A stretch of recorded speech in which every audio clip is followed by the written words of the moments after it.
Hi everyone, and welcome to this week's Q&A. I hope you're having a lovely week, whatever you're getting up to. So if you're a teacher or a parent, it is currently half term in the UK, so I hope you're having a nice time, whatever you're doing. Hope it's not too stressful, and if it is, let's manage those cortisol levels. More about that in just a moment. And I'm going to tell you about my stressful situation last night, which was pretty crazy. And just a little top tip, if you wanted to know, and if this would be useful, is don't skimp out on your floss. I was telling everyone about this in class, well, before class this morning. Now, and just because it's a life lesson, if I find something useful, I will share it. I will share it with you. So I was flossing my teeth last night, as I always do. Very good, very on it. And for the first time ever, this floss just got stuck. And I was like, okay, right, just try and pull it out. And instead of just releasing itself, it just pretty much disintegrated, as in it went into like a rope consistency and then got stuck in my teeth. So I had like two pieces of floss in my hands, the center bit stuck in the middle of my teeth. Like, okay, that's not good. All right, let me just try another piece and try and get it out. I got even more stuck. I was like, right, this is really not a good situation. And this is kind of hurting right now because it was pushing on all of my other teeth. So I was shouting, Will, help! Help! I've got the floss stuck in my teeth. He was like, oh, I told you not to buy the rubbish floss. You should buy this other floss. Anyway, I went for the mid-range floss, just to let you know. But I probably should have gone for the expensive floss. And it was just stuck. It was stuck. We tried tweezers, cocktail stick, Will's posh floss, which is like water that shoots out. I don't like using it. It's horrible. I'd just rather use normal stuff. And what else did we try? Mouthwash, literally getting a toothbrush and pushing the bristles through the gap. Like everything you could possibly think of. This is like fast forward an hour and a quarter. I was like, I give up, Will. I give up. I'm getting up early in the morning to teach. I'll be fine. Don't worry about me. Got in bed and I was like, this isn't okay. This really hurts. Like, this is hurting all of my teeth now. So Will was like, right, I'm going to Tesco, 24-hour Tesco. It was quite late at this point. Like, we're getting on for midnight now, and I'm getting up at 5. And Will was like, I'm off to Tesco. I'm going. He's such a good egg. I was like, no, don't go, Will. No, actually, I did. I said, oh, I'm coming with you. Got my jumper, and then he'd already left. He ran out the house like, no, you stay there. You stay there. It's fine. It's fine. He came back, saved the day. Good old Will. And he got me the posh floss. It's called satin. It's like Oral-B satin, and it's like plasticky and flat. I'm really bad at describing things, but it's basically like that. Anyway, worked a charm, took literally 10 seconds. Moral of the story is don't skimp out on your health and well-being ever. I've learned my lesson. Don't even go mid-range. Anyway, useful life lesson. I hope you're having a great week. So that was obviously a stressful situation. This is what I'm trying to link it to. And in that moment, I felt an acute level of stress. So I will have been releasing cortisol. Now, cortisol is the first thing we're going to talk about in the Q&A today, because that is one of our questions. So let's begin and talk all about cortisol, like what it is, what its function is, why it might be a good thing, and why it might not be such a good thing. So the question is, what is all this about cortisol levels, and what are the top tips to manage it?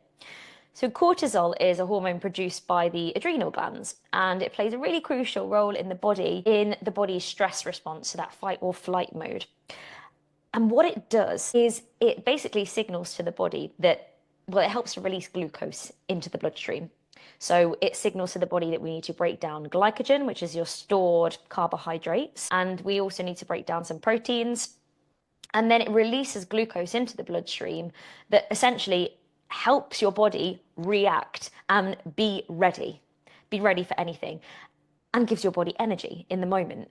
Now, this isn't a bad thing. Like, it helps to regulate blood sugar levels by increasing glucose, so by increasing glucose availability in the bloodstream. And it also, it really, really helps to support you in the fight or flight response, because it's important in some moments, in quite a lot of moments, we need to be ready. We need to be focused. We need to be alert, and we need to be able to make fast decisions. So way back in caveman times, this would probably be like running away from a bear or something. Obviously, we don't have those stresses now. We have different stresses, but stress isn't always a bad thing. Stress can sometimes be a good thing. Like, for example, if you've got a presentation to deliver, or I can use an example for myself, I'm getting up on stage. a little bit of a stress response is a really good thing because I'm going to be really focused and really alert and probably do a much better job than if I go in like really laid back. Like I do need to be a bit focused. I need to be a little bit on the ball. So cortisol is going to help with that. It also helps to influence the sleep wake cycle. So as you go through the day, your cortisol levels decrease and they're higher in the morning or during the daytime just to help you be alert, and they decrease throughout the day to allow you to relax and to wind down before you go to bed.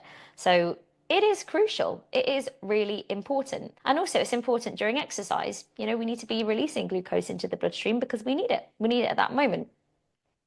So it's also useful for other things like your metabolism, and it helps to support your immune system as well. But without going into loads and loads of detail, it has a vital role to play in the body and it is important.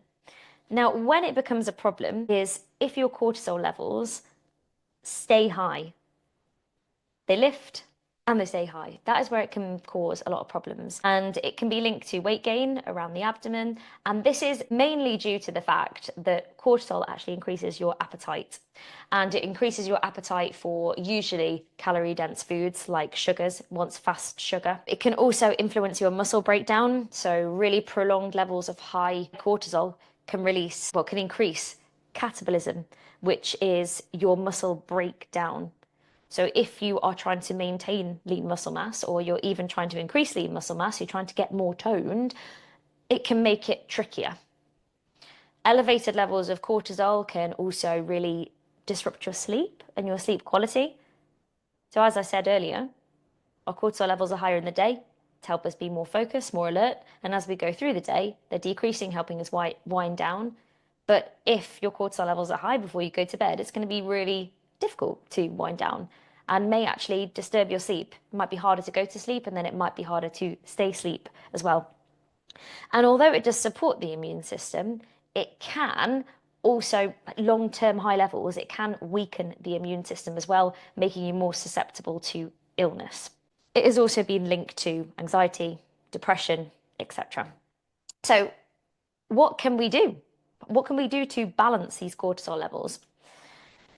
It's really important to manage your stress the best you can, and you want to be exercising. Exercise is a fantastic release, but exercising in moderation. So if you exercise too much, it creates too much of a stress on the body. So cortisol isn't just released in the acute stressful situations, it's released when we hurt ourselves. It's released when we do exercise. It's released when we go outside and it's super cold, or it's released when we have a stressful situation as well. It's released in all these different situations. So exercise is one of those situations. If you're constantly doing a lot and maybe a bit too much for your body to recover from, your cortisol levels might remain higher. So just make sure that you are balancing with cardio, strength, holistic, and having rest days in there as well to allow those levels to come back down. You want to be prioritizing sleep. So aiming for 7 to 9 hours of good quality sleep each night. Some people need a little bit less, some people need a little bit more, but give or take, poor sleep can increase cortisol. And of course, high levels of cortisol can affect your sleep. It's like a vicious cycle. So do what you can to get a good night's sleep. And things that also help with sleep, but help with cortisol in general, is practicing more mindfulness and relaxation. So, for example, you could do pre-bedtime yoga from on demand. You could go and do one of the meditations from on demand, just really helping to engage the parasympathetic nervous system, which is your rest and digest part of the nervous system to help you wind down. And other things that can really help are just having a balanced diet. So making sure you're giving your body what it needs. Your body wants to be happy, it wants to feel safe, it wants to feel good. And then having fun, like having that social connection. So these are all things, it's basically all things that are really important for your well-being. So have a little assess of how you feel. And also when do you feel stressed? When do you feel like you're in fight or flight mode? For example, if you're currently working out at night and you're finding that you're really struggling to sleep at night, and then after your workout, then you're having a late dinner, and then you're going on your phone and scrolling, is it time to reassess? Is it time to put your workout in the morning? Get up first thing. Obviously, that is going to cause a bit of a spike in cortisol levels. It's not necessarily a bad thing. It's a stress response to exercise. Allow your cortisol levels to come down throughout the day. Have more of a wind down routine at night. Stop the scroll on Instagram, for example. So that's kind of cortisol as a whole. So cortisol isn't inherently bad. It is vital. It's really important. It's essential for survival. It's essential for bodily functions, but it needs to be balanced. Too much cortisol for too long periods, chronic cortisol can have cortisol. Cortisol can have negative effects, as we've said. So it can increase weight gain because it can increase appetite. It can disrupt your sleep. It can make you feel anxious and depressed. So make sure you're looking after yourself. Sleep, exercise in moderation, good diet, and just do things that are good for your mental and physical well-being. I hope that was useful, everybody. Okay, question number two is, how do I start eating healthier when I struggle with consistency? So healthy eating is kind of like, it's going to be like brushing your teeth. It becomes a habit, but it's all about small daily habits that build up over time. So it's not about trying to get the perfect plan straight away. If you struggle with consistency, bolt on new habits to existing ones. So, for example, if you get up in the morning every day and you have a coffee first thing, bolt on a glass of water with that. Or every time you have your coffee, make sure that you have a protein-rich breakfast with that. Make sure you're planning for your real life as well. So, for example, if you know that Wednesdays are your stressful day and they're an absolutely chaotic day, have your meal ready already. Plan for that. You know that Wednesday is going to be busy, right? What are you going to be eating that night? Have you got it planned? And always be thinking about a better but not perfect mindset. So if you normally snack on things like crisps or a chocolate bar, what could be better than that? Could you swap it? Could you swap it for nuts or for Greek yogurt? So you just start with one small thing and then you build up your habits from there. And I personally think that consistency is the easiest thing. It's the easiest thing to do. And it is all based on habits. So once you get into a habit of having a structured plan with your diet, so if you normally have like the same breakfast or you switch it between one or two breakfasts, then it becomes so much easier because you don't even have to think about being consistent anymore because you just do it. So that is what I would do. And I would also be looking at all of my meals. So before you actually have your meal, be thinking about, right, what does my body need? Where's my protein source?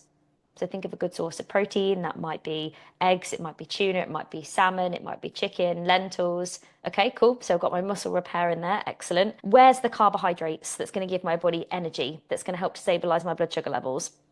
So you want to be thinking things like whole grains, vegetables, legumes, etc. Okay, and where are my healthy fats? Got avocados, nuts, seeds, olive oil, really important for your brain function as well. So look at your actual meal. What have you got in there? Are you ticking these things off? And like I said, just starting small.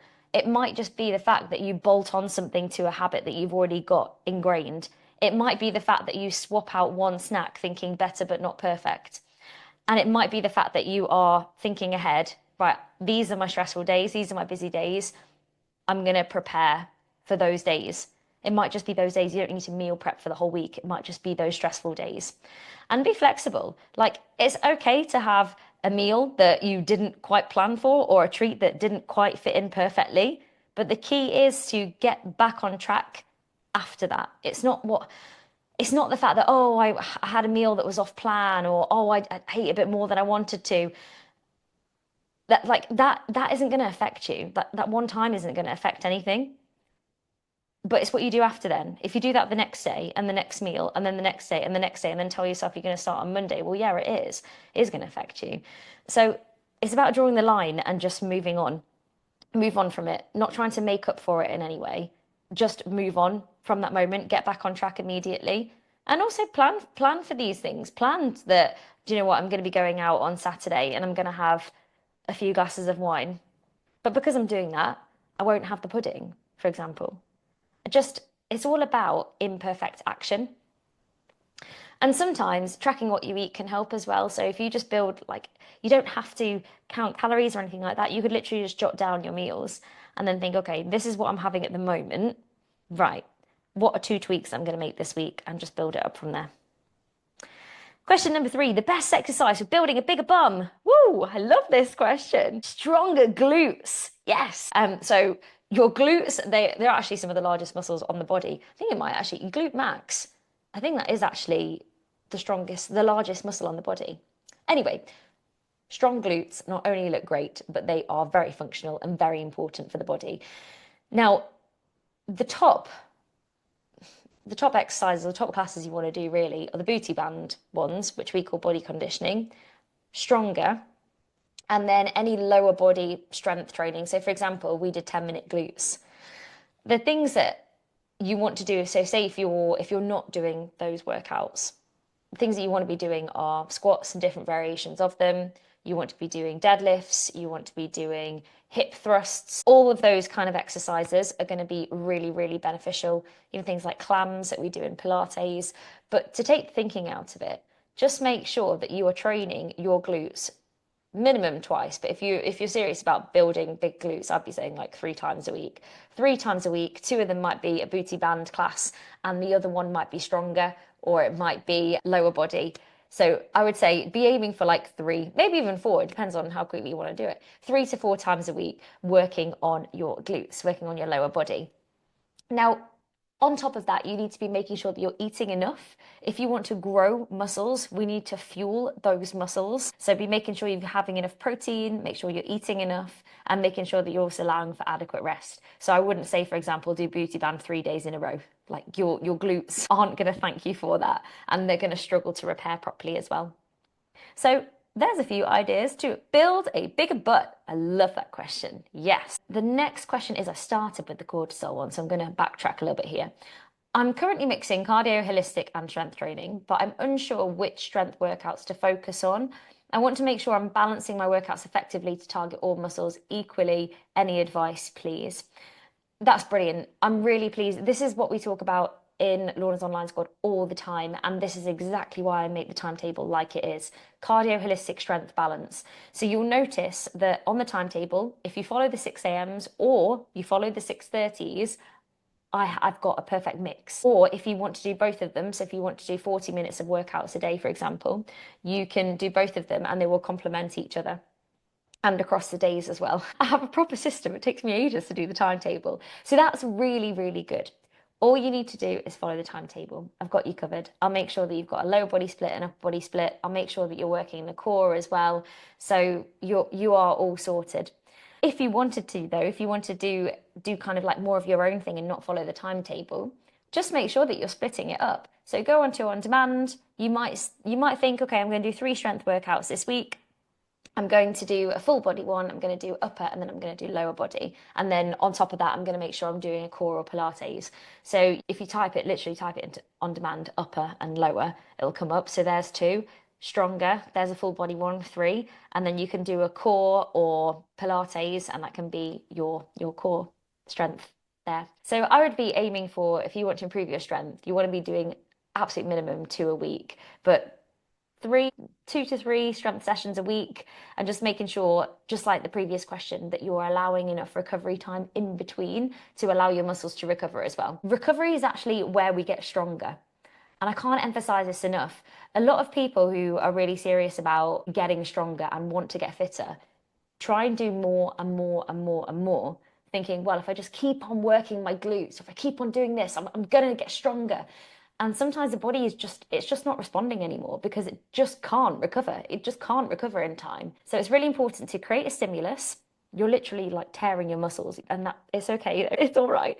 It's just little micro tears. And then they need time to repair. They need protein, they need water, and they need rest in order to repair to get stronger. Okay, next question. Is it better to keep repeating favorite workouts or mix it up as much as possible? Now, it's really important to mix things up in terms of the class category. So, or the overall category rather, like cardio, holistic, and strength. That's really important because we need the cardio for our heart, for our lungs, for our energy. We need the strength to be able to do what we want in life, basically.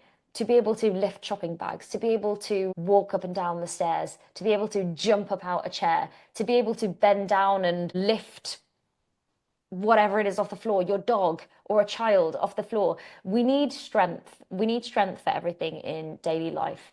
And also, it's really important for our bone density to protect your bones. And number three, we need to be mobile. No one wants to be the person that drops something on the floor, like a pen, and struggle to pick it up or bend down and my knees, oh my back. We don't want to live like that. We don't have to. So it's really important to practice your mobility. And also with that, core strength like Pilates, core strength that's going to make sure that you are holding yourself properly. It's going to help prevent injury by working on your mobility and your flexibility. So just as long as you have a mixture of those, and that's great. And the thing is, if you're doing that already, so say stronger number 14 is your favorite strength class, and then your favorite cardio is, I don't know, dance fitness number two, and then your favorite Pilates is power Pilates 222, for example, that's fine. Stick on that for a bit. Build, build mastery in those. For example, in stronger, I always recommend that you stay on the same release for a few weeks because then you can practice progressive overload and get stronger so you can increase your weights. But I would say, like, after a while, I'd probably be tempted to mix it up because it keeps it fun. It prevents any kind of plateaus. And also in different workouts, we will be targeting different muscle groups. So for example, when we do a new release of Yogascape, yes, we will stretch out our whole entire body, but every time it is slightly different and every time there is a new challenge. So it depends, like if Yogascape is your holistic class, yet you're going through the releases with us, then that's great.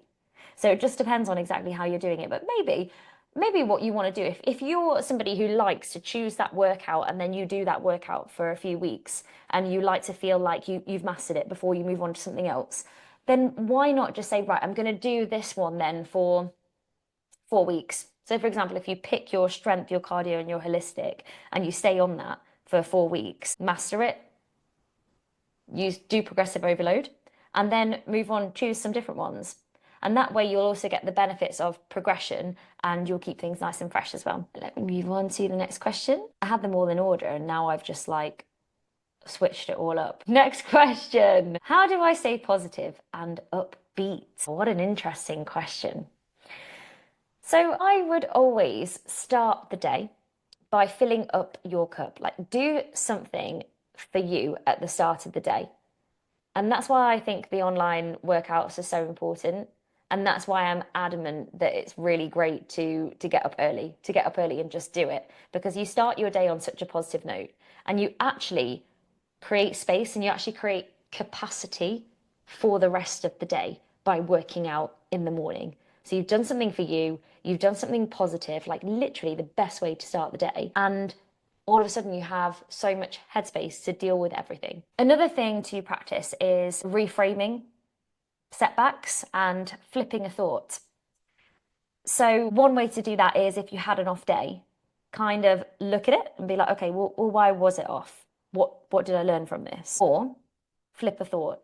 If something bad happened, is there another way that you can actually look at that? So, and was it within your control as well? Because quite often, a lot of the things that get us down or that we're worried about are things that are completely and utterly out of our control. And also, a lot of things that we worry about, like if we suffer with anxiety or we get quite anxious sometimes, it's just because we're worried about things that haven't happened. Catastrophizing, how do you say that word? Castro. I feel like I nearly said something else then. Catastrophizing. That's it, isn't it? Catastrophizing situations in our own mind. And also, quite often, they're not even true. They're not even true. They haven't happened. There's no evidence for them. And it's just a situation that our brain has made up, potentially based on what we think might happen because of what we've been told or something that's happened to us in the past that might not necessarily happen at all. And basically, by worrying about it now, we put ourselves through the pain now. And if we have to go through it anyway, we're just going to experience the pain twice. So what is the point? So just taking a bit of a step back and trying to reframe things. So reframing things that happen to us, reframing the way that we're thinking about things, flipping a thought, and reframing setbacks. I guess another example of this would be if you didn't do so well at an exam or you didn't get the promotion that you were going for. Okay, right. What can I take from this? Like every time we experience a failure, it's an opportunity to get angry, get annoyed, or it's an opportunity to fail forwards. Like the amount of things that I failed in, the amount of setbacks that I've had in my life, it's just an opportunity to think, right, okay, well, that didn't work. So what did I learn from it? And let's fail forward. How can we improve? Or I'm glad I tried that. I'm glad I gave it my all. It didn't work. Let's move on. Right, what are we focusing on now? And I honestly really think that just treating yourself like you would a friend really, really helps you stay positive and upbeat. So that is moving your body. It is talking to yourself nicely. It is fueling your body. I know so many people who don't snack. I know so many people who don't fuel themselves properly, as in like they'll skimp out on meals and just kind of snack their way through the day a little bit. But would you do that to a child or would you do that to a friend? No, so fuel yourself properly, look after yourself, go to bed at a good time, look after you, and it will help you stay positive and upbeat. If I eat badly for a day, should I work out twice as hard to burn it off? No, absolutely not. It's not, your body isn't a maths equation. It's like a thermostat. So we need to just dial things down and dial it up, but literally like little tweaks. If you've had a bad day, your body will tweak itself. It will reset. Any over exercising after overeating can lead to increased hunger the next day and higher stress hormones, so higher cortisol. So not only are our cortisol levels higher because maybe we're feeling stressed about what we've done, we've got a lot of glucose running around in the blood right now because we feel, well, we've overeaten. But then by over exercising, we're causing even more stress on the body, which is going to increase your appetite. It will affect the way that you sleep. And then if we don't sleep well, that also increases our appetite. You end up being stuck in this awful cycle, and also awful cycle of bullying yourself. Like if you eat badly for one day, or you go off plan, or you eat more than you plan to do for one day, is that really going to make any difference? It's not about that one day. It's about how you react to that one day. If you continue that the next day and the next day and the next day without drawing a line, or you try and overcompensate for it and then you really restrict for days and then you just can't do it anymore because it's too hard and it's miserable and you have no energy, so you overeat again and then feel really angry and annoyed at yourself. You just get stuck in this really vicious cycle.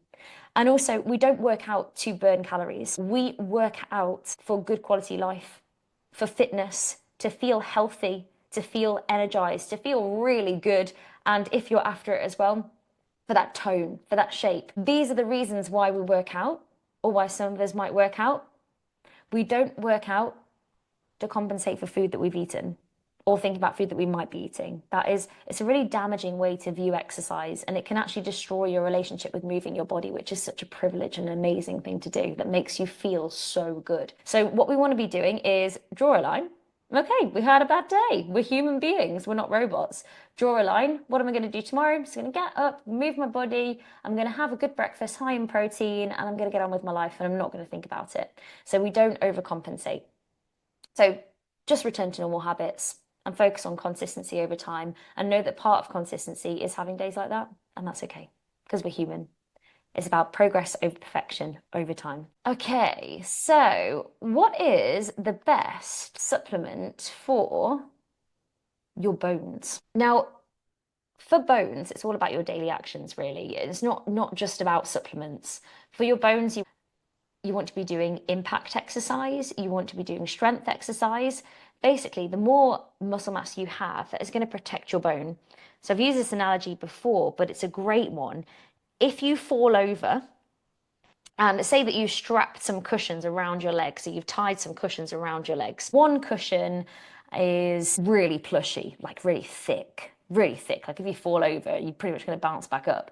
Another cushion is filled with rubbish cotton wool stuff, like my rubbish floss that I use. That's really bad. Okay, it's basically, when you stay in a hotel and they've just not got nice pillows and your pillow just hits the mattress, and you might as well not have a pillow, like one of those ones. Okay, so the strong one where you bounce back up is where your bone is supported by muscle. The other version is where your bone is supported by fat. If you fall over, do you think you will break your bone with more muscle? or with more fat? You want the muscle. You want the muscle. We want to improve our muscle to fat ratio to protect our bones. So strength training is really, really important, and eating enough protein in order to support that is really important. Bit of impact training as well. But with supplements, I would say really you want to be mainly getting it from your diet. That is the best way. That is the best way. So calcium, dairy, or you've got greens in there, you've got some almonds that you could have for calcium, vitamin D. This is a little bit trickier. Vitamin D in the UK, we do in the winter, we do really need to supplement this one.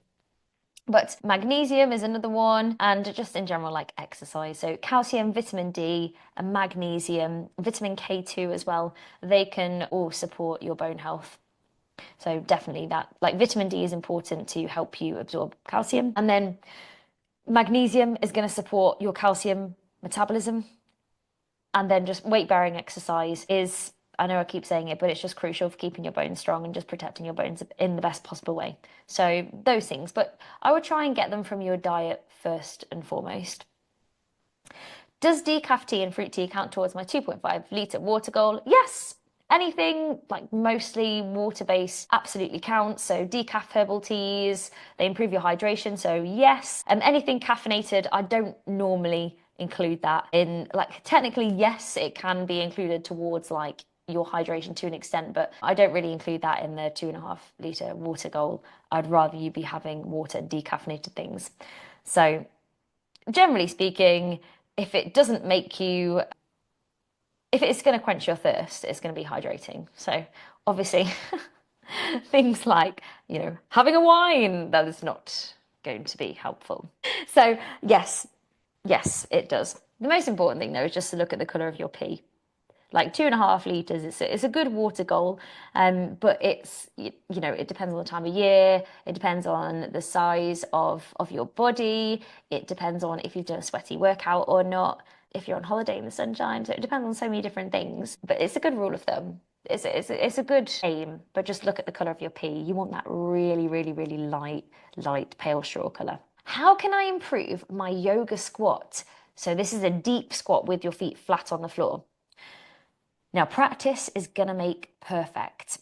You want to be doing things like, well, actually practicing the move itself every single day, or maybe allow a couple of rest days in there. But make sure that you are practicing things like your ankle mobility.